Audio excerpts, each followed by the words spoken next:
Welcome to our latest interview where we delve into the developments surrounding the West Philippine Sea. We examine the clash between the Chinese Coast Guard force and Filipino legal claims. Moreover, we discuss the possibility of invoking Article 5 of the Mutual Defense Treaty and its ramifications. As anticipation builds for the upcoming U.S.-Japan-Philippines summit in Washington, we analyze the strategic implications. We dissect the differing approaches of Presidents Duterte and Marcos regarding China. Lastly, we draw parallels with cybersecurity issues in Taiwan, extracting valuable lessons applicable to the Philippines.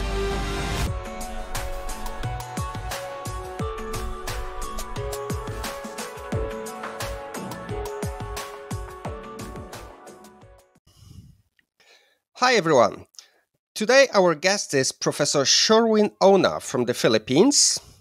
Good morning. Good morning, Richard, and thank you for having me for today. It's very interesting because it turns out we are both in Taipei. Professor Ona is also here visiting. I will briefly introduce my guest. He's an associate professor and a former chairperson of the Department of Political Science. He also worked with the government and international organizations, and you are also affiliated and cooperating with the Philippine Coast Guard. Am I correct? Yes, that's correct. Good. Thank you very much. I would like to start asking you about the current situation in the West Philippine Sea. We are speaking now in the end of March 2024. And it seems quite tense. Could you please tell us how does it look like and what's the Filipino view on what's going on there?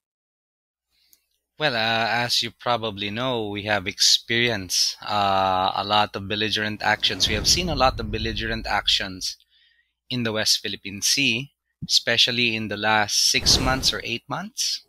We have seen an increase in, for instance, water cannon and collision activities, irresponsible maritime maneuvers that we have recorded. It's coming from the Chinese Coast Guard.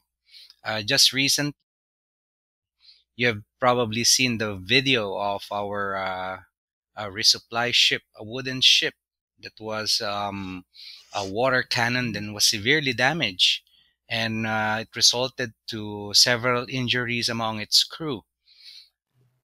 Just yesterday or 2 days ago, there are reports that a group of Filipino scientists was harassed by a Chinese military helicopter. This, in our view, is very alarming. Some would say that it is an escalation. It is part of well, us in the academe, I'm coming in as an academic here, as a researcher. We're seeing this as part of the gray zone activities of Beijing against the Philippines. Okay, but where do you think is this heading? Like the situation is getting worse and more tense, and it seems like there is no limit to the Chinese aggression. It's like, where do you think is this heading? What could we see in a month or two? As far as the Philippines is concerned, it is our interest to impose or to reiterate our rights in the West Philippine Sea. As you know, in the 2016 arbitral award, it has stated there that the Philippines have sovereign rights over its economic zones or exclusive economic zones. So as far as the Philippines is concerned, this is part of our sovereignty actions, and I think our society is galvanized to reiterate our sovereignty and our claims over these areas. I think we will just, aside from reiterating our rights, we have now proven that there is strength in numbers. The international community is very much supportive of the Philippine position, because we believe that the rule of law is is the strongest weapon here. Transparency and the rule of law. Manila has always adopted a transparent approach. You have probably noticed this in the many media coverage concerning these belligerent actions and our position.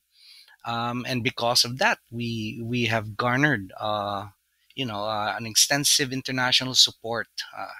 And for that, I think that falls part of our strength as a nation. Dear viewers, help us overcome algorithm suppression by liking, commenting, and sharing this important content, especially since we talk to world's top experts. Thank you very much. But it seems like you have on one side the Chinese force and strength, and on the other one, you're speaking about law and being justified in your actions. But so do think the Chinese. They think they are justified, and since they are using more force, and you're relying on law. Also, you mentioned the international community. I don't really see much except verbal commitments. All like regional like powers who are maybe not in Asia, they do support the Philippines, but there is nothing more than just writing and commitment. But there is nothing really, no strength, no steel, no arms. There, nobody's really. It doesn't seem like anyone is helping you, right? Well, I would tend to agree with that, Richard. Of course, if you will see it using purely military lens, you will see that the Philippines is kind of in a disadvantage, so to speak, because ship per ship, you will see definitely that it's a David and Goliath battle, right? The Chinese Coast Guard they have bigger ships. They have numerous ships as compared to our side. But the strength that we're coming from is, of course, as I mentioned earlier, it's our commitment to the rule of law, international law, and I think our transparency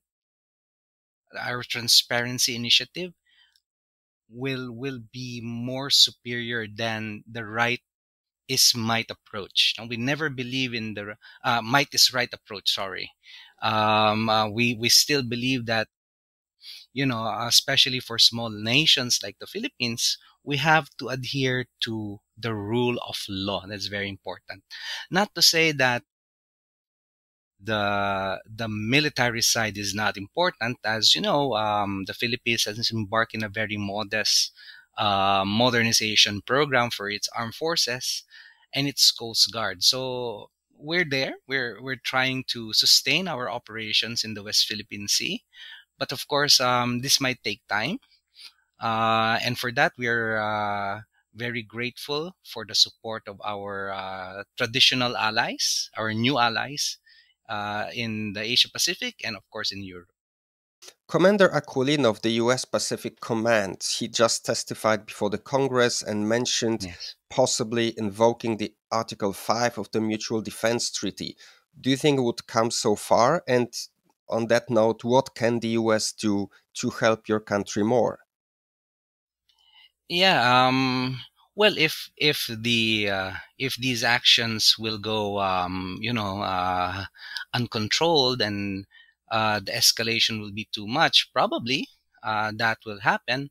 But as far as we're concerned, we're trying. The Philippines is availing all avenues to not really bring that into a full confrontation. We are opening our diplomatic channels. We are, well, of course, the aggressive transparency that you've seen. This is part of how we project our national power, no? Even if we are not that much on the military and Coast Guard side. But that's only one part of how the Philippines will project its power.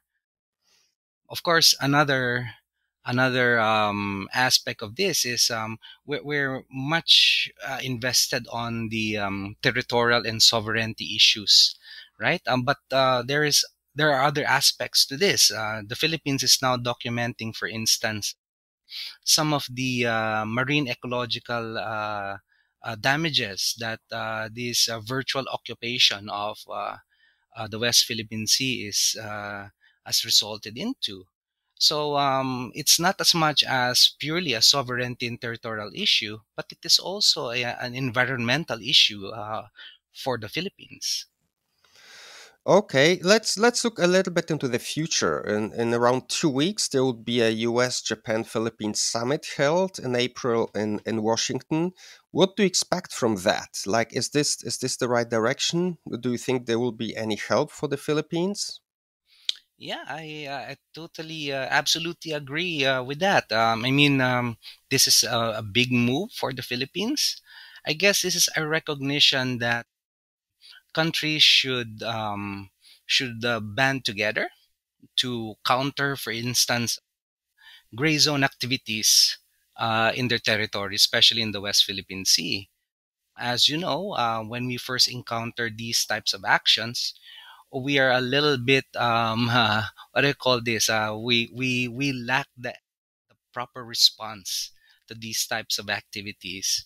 Now, I guess with this trilateral agreement, it can provide institutional frameworks on how countries like the Philippines, Japan, and the United States can respond, to gray zone activities. And not only that, this is also a good framework for renewing, if not strengthening, economic ties among the nation. So I guess this is a good model for the Philippines, and I, for one, absolutely support it. Great. You mentioned before the military modernization. So I wanted to ask you about the revised program of the Armed Forces of the Philippines, the Horizon 3. Could you please explain to us a little bit what it is and how important it is for your country? Yeah, as you know, we are on the third horizon. The Armed Forces Modernization Program is composed of three horizons, and now we are on the last phase of that modernization. And for the Marcos administration, they decided to do a revision of that third horizon. They called it a re-horizoning. So it means that the priorities were revised, the acquisition priorities and the goals of for the third horizon were revised. No? This comes this comes as the Defense Department, through the Secretary, Gilbert Chodoro, announced a comprehensive archipelagic defense concept. So this is a new concept that the Philippines is using to as a basis to reprioritize the third horizon. So this means that previously the plan was merely territorial defense and to restore the lost capabilities of our armed forces. As you know, the armed forces came from a counterinsurgency background. So as we are being confronted by gray zone activities and of course the possible Taiwan contingency, we are now thinking that maybe the old assumptions are inadequate, and this new comprehensive approach, archipelagic concept, will should result to a reprioritization of our acquisition process or priorities. So as you know, aside from it has been announced that the Philippines is interested in submarines, in enhancing its maritime domain awareness, and of course, establishing an effective identification, air defense identification zone. I would like to ask you one more question about the Philippines and about your previous president and the current one. Like the change from President Duterte's approach to China and the US versus the current one, President Marcos, is immense. Is kind of almost the opposite. Where does this come from? Was it more related to the previous, let's say, US policy towards your country, or were these more internal factors? Where did the change come from? I guess in the previous administration, the policy was more of appeasement, and that the previous administration, in my opinion, thought that it can be a good recipient of Chinese economic aid. It was already announced in the previous administration that there are plans, for instance, to establish a rail system in southern Philippines, which never materialized, by the way. But back during the early days of the previous administration, that was the reason why perhaps former President Duterte pivoted towards China. It was expressed in so many ways, no, up- even up to now. No? But of course, in this current administration, at the onset, there was an attempt by President Marcos to really mend fences with Beijing. No?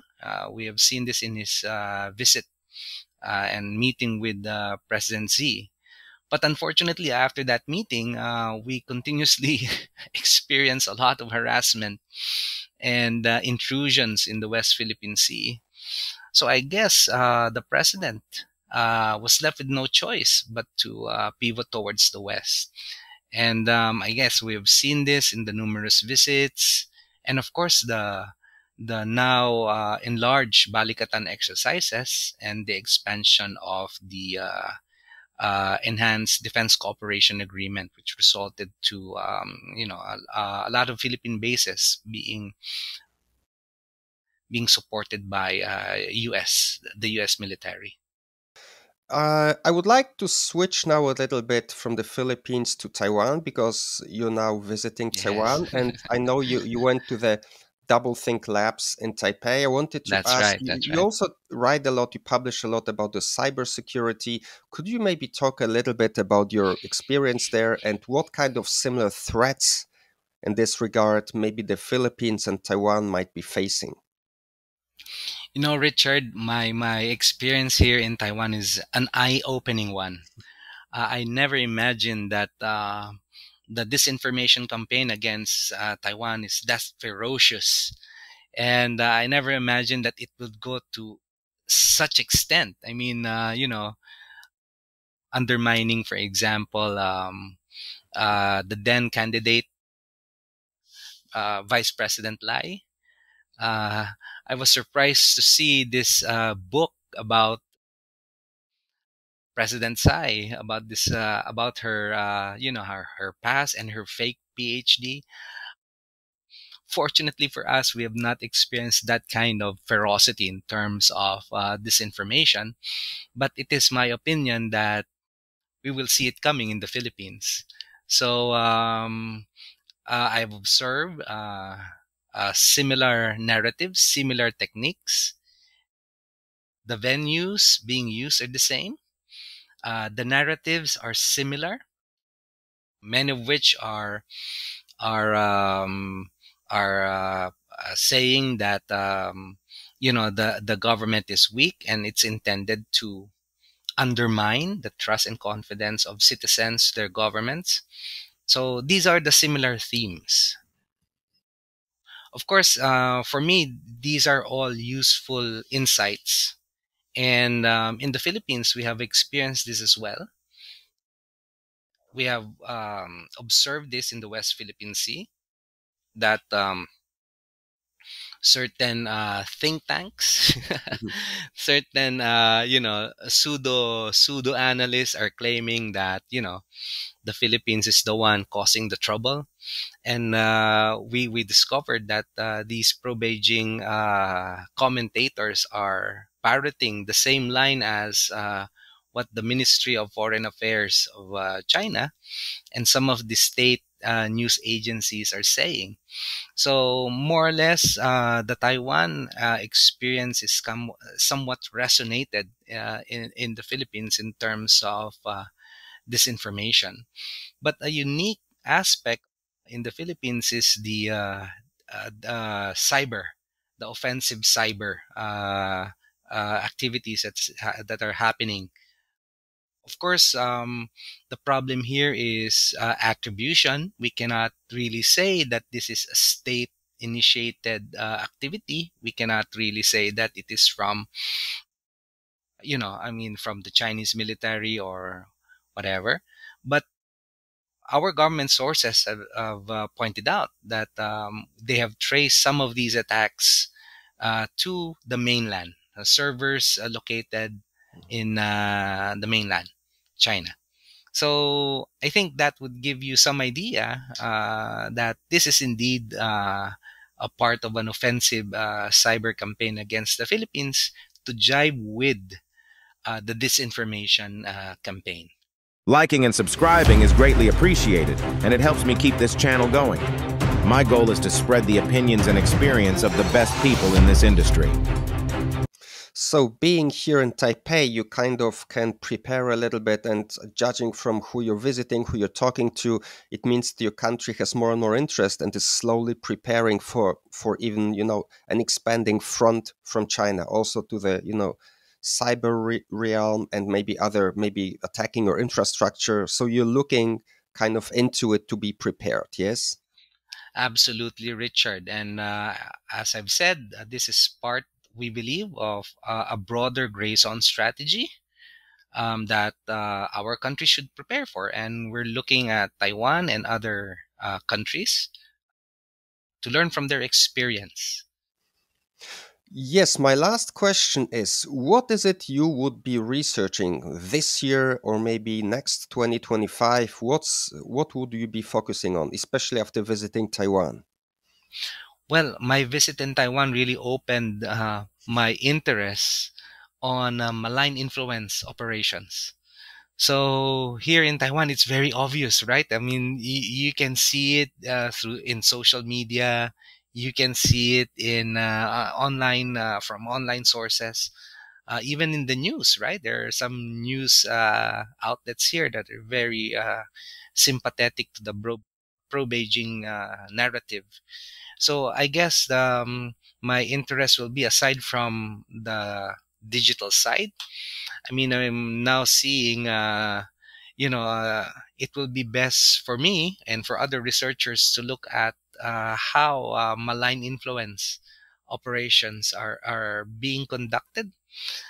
I've been done, some initial data gathering and research on this, and it's very elaborate, right? I mean, I'm a bit confused, but my mentors here, my colleagues here at INDSR, they're really helping me navigate through the complexity of this phenomenon. Great. Thank you very much for your time. I appreciate it a lot. Thank you, Richard, for having me again. Have a good day. I have so many other explosive interviews on this and similar topics. Please check out my channel.